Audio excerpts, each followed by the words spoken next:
né à Montmorency, j'ai 46 ans. Je m'appelle Guillaume Landais. J'ai commencé la peinture quand j'étais un peu ado, quoi. Quand j'étais ado. J'ai commencé par le graffiti, un petit peu comme tous les artistes de street art. Pour avoir un côté artistique que j'avais envie de développer plutôt sur les murs, etc. Après, on n'avait pas l'impression d'être tellement des brigands, on n'était pas des voleurs ni des dealers de drogue, mais on faisait des choses interdites.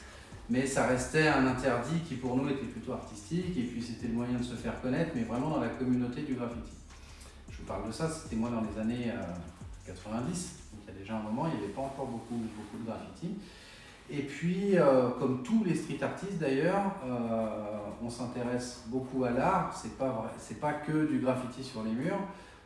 Encore une fois, aujourd'hui, je n'en vis pas, c'est quelque chose que je fais en plus, parce que je ne veux pas rentrer justement, on en parlait tout à l'heure, un petit peu du business du street art. Après, je suis bien sûr que si j'avais été reconnu, etc., j'aurais été content, mais le but, moi, c'est vraiment plus de passer un moment avec des gens, d'expliquer pourquoi et de créer une œuvre d'art ensemble, en fait, de faire découvrir l'art. Je pense que le street art, c'est le seul mouvement aujourd'hui qui peut faire participer les gens. Vous avez plein de street artistes qui font des murs, qui invitent des enfants, qui ont fait une interview aujourd'hui, alors que dans les autres mouvements de peinture, à l'époque, il n'y avait pas cette chose-là.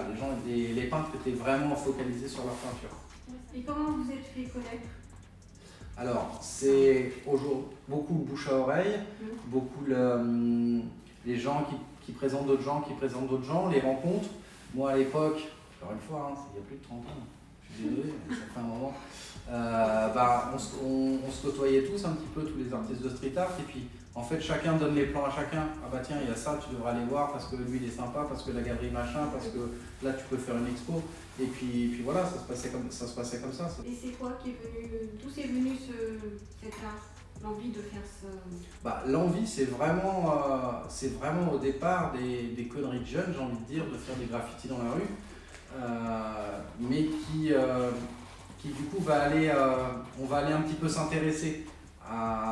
Oui, ok, pourquoi on fait ça, mais ça sert à quoi, mais c'est de la peinture, c'est pas de la peinture, et puis bon, on commence à lire des bouquins, à regarder sur internet, aller voir un petit peu les peintres, et puis petit à petit on devient beaucoup autodidacte en fait quand on est street artiste, parce qu'on se nourrit des gens qui sont autour, et puis on va voir un petit peu la culture de tout le monde, on s'inspire de toute façon toujours d'un petit peu tout le monde. Est-ce que pour vous c'est difficile aujourd'hui d'exprimer cet art urbain ? De moins en moins. Aujourd'hui, on peut faire un collage dans la rue, comme derrière, il y a un artiste qui est de la galerie aussi, oui. Sans se faire arrêter par la police. Et si vos œuvres pourraient parler aujourd'hui, qu'est-ce qu'elles nous diraient ? Alors, mes œuvres à moi, personnellement, elles vous diraient, moi j'ai envie que la peinture soit belle. Pour moi, le street art, ça ne doit pas être que moche, graffiti, avec écrit fuck, etc. Ça peut aussi être joli, mais après, on en a pas mal d'exemples ici aussi. Artiste ouvrier qui est un street artiste, il fait des cathédrales. Donc c'est pas une racaille avec une casquette. Vous voyez ce que je veux dire? Mais pourtant c'est un street artiste. Donc moi aujourd'hui je veux que ça soit joli, je veux que ça plaise, on peut être street art sans être agressif, etc.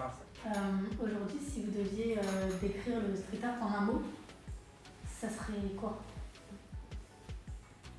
C'est culturel, c'est rentré dans la vie active, c'est rentré dans la vie de tous les jours, ce qui n'était pas le cas il y a à peine 30 ans. Donc pour moi c'est un nouveau courant comme l'expressionniste, comme le cubisme, comme tout ça. C'est devenu vraiment un nouveau courant d'art, ce qu'on ne disait pas il y a 20 ans. Il y a 20 ans, on disait ça ne marchera jamais, ça n'existerait pas. Et puis, il n'y a jamais une toile qui se vendra au prix d'un Picasso. Il y a un an, il y a un Space Invader qui s'est vendu 750 000 €. Voilà. J'aurais une dernière question. D'où nous vient votre nom d'artiste? Alors, mon nom d'artiste, c'est Ted Nil, donc T-E-D-N-I-L. Donc, il y a plein de gens encore qui m'appellent Ted aujourd'hui parce qu'ils pensent que Ted, c'est mon prénom et Nil, c'est mon nom de famille. Et en fait, mon vrai nom de famille, c'est Lindet. Donc, vous retournez toutes les lettres de Ted Nil, ça fait Lindet. D'accord. Donc, en fait, tout bête. Mais voilà.